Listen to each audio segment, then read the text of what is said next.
Donald Trump decidió abrir un frente económico contra México, creyendo que seguía tratando con el mismo país de hace 20 años.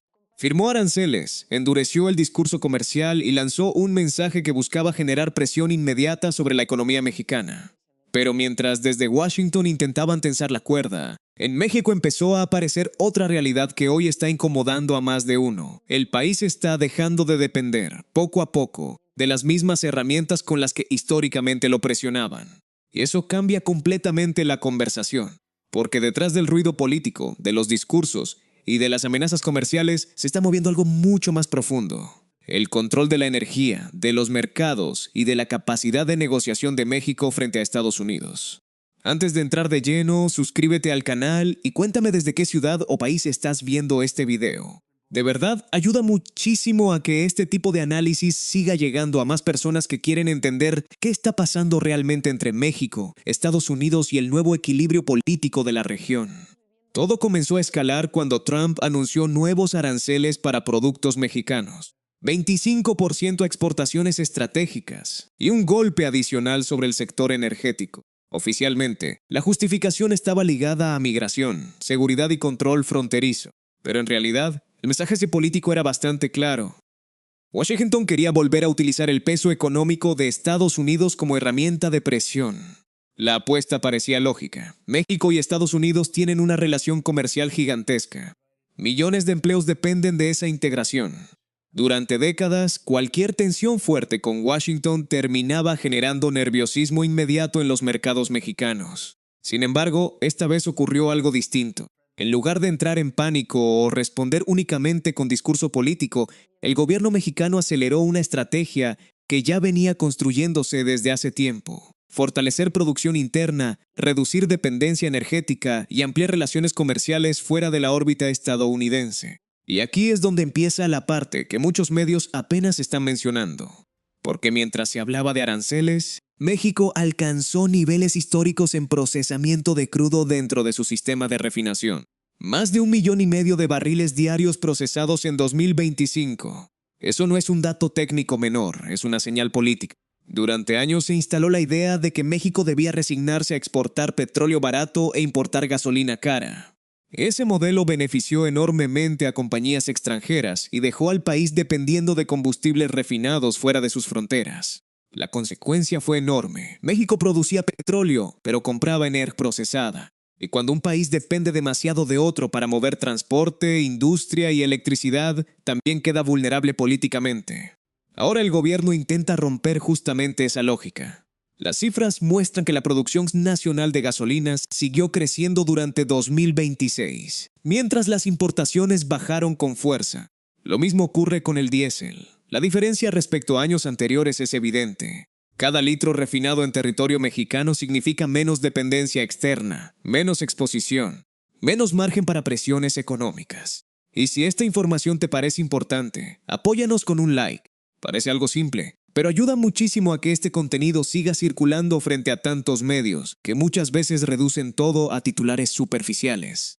Pero cuidado, porque el tema no termina en Pemex. De hecho, el cambio más importante podría estar ocurriendo en otra parte. La infraestructura energética completa del país está entrando en una etapa distinta. La refinería de Dos Bocas empezó a convertirse en uno de los pilares del nuevo esquema energético nacional. Deer Park, en Texas, también pasó a jugar un papel estratégico dentro del sistema mexicano. Las plantas históricas fueron rehabilitadas después de años de deterioro. Y mientras eso ocurría, la Comisión Federal de Electricidad lanzó proyectos enormes para ampliar capacidad de generación. Aquí aparece otro dato importante. México está apostando simultáneamente por combustibles fósiles y energías renovables.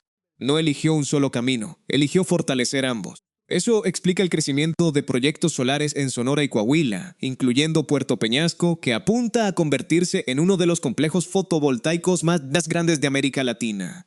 Y esto tiene una lectura geopolítica muy clara.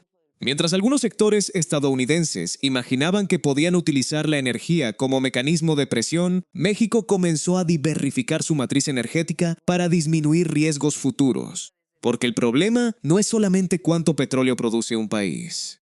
El verdadero problema es qué tan vulnerable queda cuando otro gobierno controla parte importante de su suministro energético. Ahí está el corazón de esta historia. Ahora bien, todavía existe una dependencia delicada, el gas natural. México sigue importando enormes cantidades desde Estados Unidos. Y eso significa que Washington conserva una herramienta importante de influencia. Pero precisamente por eso, Pemex incrementó inversiones en campos estratégicos de producción nacional. La intención es evidente: reducir gradualmente esa exposición antes de que pueda convertirse en un problema político más serio.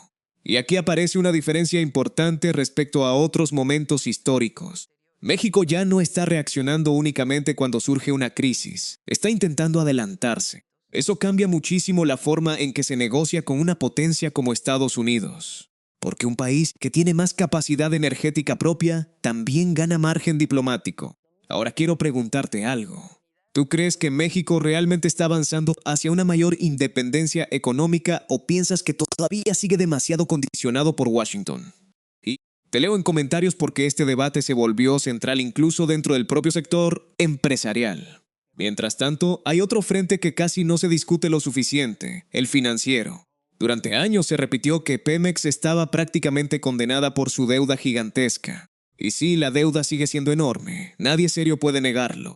Pero también es cierto que hubo una reducción importante respecto a los niveles registrados hace algunos años. Además, el gobierno reorganizó vencimientos, ejecutó recompras de bonos y estabilizó parte de la presión financiera más urgente. Eso no significa que el problema desapareció. Significa que el escenario dejó de deteriorarse al ritmo que muchos anticipaban. Y en medio de esa reorganización aparece otro tema clave para el futuro: el litio. México decidió declarar estratégico ese recurso y colocarlo bajo control nacional. La creación del litio MX fue interpretada por algunos sectores internacionales como una señal bastante fuerte. ¿Por qué? Porque el litio ya no es un mineral cualquiera. Es una pieza central en la industria de baterías, vehículos eléctricos y almacenamiento energético del futuro.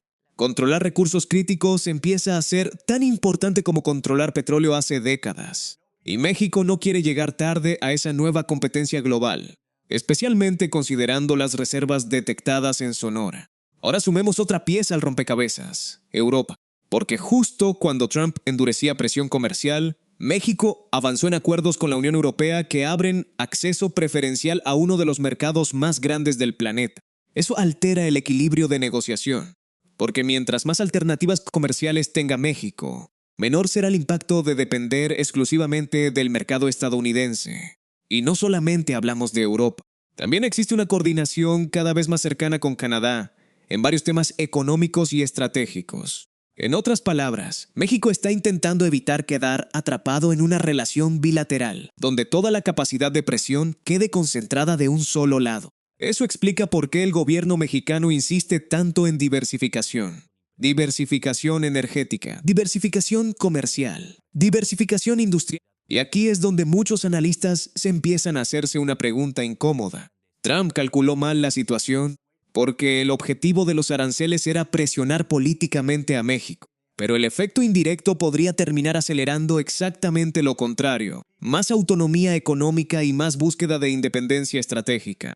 Y eso tiene implicaciones enormes para América Latina, porque otros países de la región están observando con atención lo que ocurre aquí. Están viendo si realmente es posible reducir dependencia histórica frente a grandes potencias sin destruir estabilidad económica interna.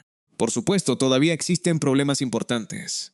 México sigue muy integrado comercialmente con Estados Unidos. Gran parte de la inversión extranjera depende de esa relación. La infraestructura energética todavía enfrenta limitaciones, y el crecimiento industrial requiere inversiones gigantescas durante los próximos años. Pero incluso con todas esas dificultades, la dirección política parece bastante clara. Fortalecer soberanía, reducir vulnerabilidades, construir capacidad de negociación. Eso es lo que realmente está detrás de toda esta historia. Por eso no estamos viendo solamente una pelea de aranceles. Estamos viendo un intento de redefinir el equilibrio de poder económico entre ambos países. Y si llegaste hasta esta parte del análisis, probablemente ya entendiste que aquí no se trata solamente de partidos políticos o discursos ideológicos. Se trata de cómo un país intenta proteger margen de decisión frente a uno de los socios más poderosos del planeta. Así que suscríbete, porque vamos a seguir cubriendo cada movimiento importante de esta relación que apenas está entrando en una etapa mucho más tensa. Ahora pensemos en lo que viene. Si Trump vuelve a endurecer medidas comerciales, México probablemente acelerará aún más acuerdos alternativos con Europa, Canadá y otros mercados estratégicos. Si las tensiones se moderan, podría abrirse una negociación más pragmática, donde ambos países busquen estabilizar cadenas productivas sin llevar el conflicto demasiado lejos. Y existe un tercer escenario que muchos empiezan a considerar: que México termine consolidándose como un actor regional mucho más fuerte de lo que Washington esperaba hace apenas unos años, especialmente si logra combinar industria, energía, inversión extranjera y nuevas alianzas internacionales al mismo tiempo. Porque al final, la energía nunca fue solamente electricidad o gasolina. La energía significa capacidad industrial, capacidad militar, capacidad diplomática y, sobre todo, capacidad de resistir presión externa. Ese es el verdadero fondo de todo esto. Trump quiso enviar un mensaje de fuerza usando aranceles. México respondió acelerando refinerías, ampliando proyectos eléctricos, fortaleciendo acuerdos internacionales y tratando de reducir dependencias estratégicas.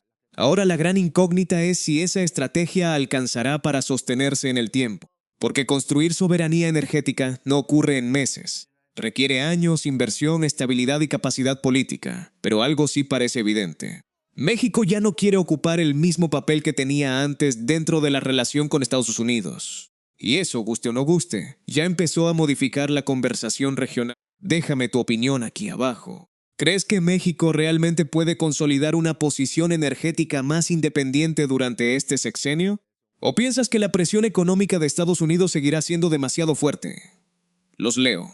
Y si te interesan este tipo de análisis geopolíticos que explicados de forma clara, directa y sin maquillaje, suscríbete porque vienen meses muy intensos para la relación entre México-Washington y el nuevo mapa económico de América del Norte.